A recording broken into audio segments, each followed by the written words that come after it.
Rosemary's Baby's prequel, Apartment 7A, retcons one classic horror movie character in such a way that they seemingly become even more villainous than they were originally portrayed. Unlike Rosemary's Baby, Apartment 7A follows an original story, expanding on the backstory of Terry Giannoffrio, a minor character from the original film. However, despite presenting a story that stands on its own, Apartment 7A also features subtle references to Rosemary's Baby while drawing several narrative intersections with the parent movie. Interestingly, while some of these story convergences between Rosemary's Baby and Apartment 7A make sense, others retcon character beats already established by the 1968 movie. One of these retcons comes almost midway through Apartment 7A's runtime when it hints at an encounter between the two movies' female lead characters. Although these minor crisscrosses between the two movies' narratives are fun to watch, it is hard not to notice how they create inconsistencies in the overarching story, completely changing how one character is perceived. Apartment 7A's twists make Terry praising Minnie and Roman to Rosemary unforgivable. Apartment 7A changes how one perceives a Rosemary's Baby scene. Rosemary's Baby features a laundry room scene in which Terry and Rosemary meet in the central apartment building's basement. During this scene, Terry praises Minnie and Roman Castvet for how they have treated her, which plays a crucial role in convincing Rosemary they are good people. After Terry's death, Rosemary even tells Minnie how happy Terry seemed when she met her in the building's basement and assures Minnie that Terry appreciates them. While there is nothing inherently wrong with these scenes, Apartment 7A portrays them in a different light.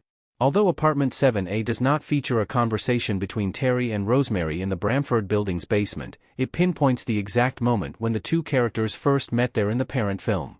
However, unlike Terry from Rosemary's Baby, the one in Apartment 7A already seems suspicious about the Castvets and their motives. She is also pregnant with Antichrist by this time, which gives her terrifying visions of Satan and makes her question her sanity. She seems far more low-spirited and mentally distressed than her counterpart from the original film. Terry's sacrifice redeems her heroic status, but she should have warned Rosemary. Apartment 7A proves she had the perfect opportunity to give Rosemary a heads-up. Mia Farrow as Rosemary Woodhouse in Rosemary's Baby and Julia Garner as Terry Giannoffrio in Apartment 7A, custom image by Dhruv Sharma. Toward Apartment 7A's ending, Terry initially seems to surrender to the coven by accepting that she will bring the Antichrist to the world for them. She even makes a deal with the Castvets in the film's final arc, promising them she will let them raise her child if they help her rise to fame as a dancer. The fact that she figuratively sells her soul to the devil to see herself in the spotlight makes her somewhat of an antagonist in the movie. However, in Apartment 7A's final scene, she finally redeems herself by sacrificing her life to prevent the Antichrist from ruling the world. The prequel movie's ending highlights that even though Terry was initially drawn to finding material success in exchange for losing her morality, she eventually realized that the award was not worth the price. However, even though she redeems herself, it seems strange she never warned Rosemary about the Castvets or the other residents. By the time the two characters were friends, Terry had a faint idea of what was happening. If Terry had opened up to Rosemary about her experiences in the building, Rosemary might have been able to save herself.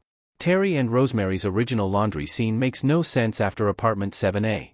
The prequel creates a narrative inconsistency. Terry's contrasting behavior at the same moment in both films highlights how Apartment 7A's portrayal of the character is inconsistent with Rosemary's Baby's. Owing to this, instead of seeing it as a direct prequel to Rosemary's Baby, it is hard not to perceive Apartment 7A as more of a reboot that borrows many story elements from the original film but avoids staying true to several established character beats.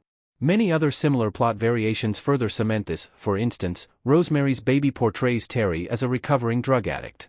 However, in Apartment 7A, her drug addiction is barely addressed after she moves to the central building. Owing to these differences between Rosemary's Baby's and Apartment 7A's stories, it would be fair to say that Apartment 7A works better as a standalone film and not as an extension of the original film's lore.